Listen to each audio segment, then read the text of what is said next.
কেউ খুব ভালো একটি কথা লিখেছে, পৃথিবীতে সবচেয়ে ব্যবহৃত ও অবহেলিত হলো পুরুষ মানুষ। একটা মেয়ে কিশোরী থেকে নারী হয়, সে পায় মায়ের শাড়ি, গয়না আর বাবার স্নেহ।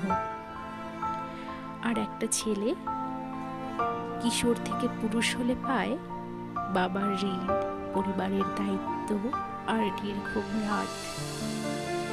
পুরুষ বিয়ের আগে বাঁচে মা বাবার স্বপ্ন পূরণের জন্য, আর বিয়ের পরে বাঁচে বউ বাচ্চার স্বপ্ন পূরণের জন্য। পুরুষ কখনো নিজের জন্য বাঁচে না, অথচ দিন শেষে পুরুষকে একটাই কথা শুনতে হয়, তুমি আমার জন্য কি করেছো।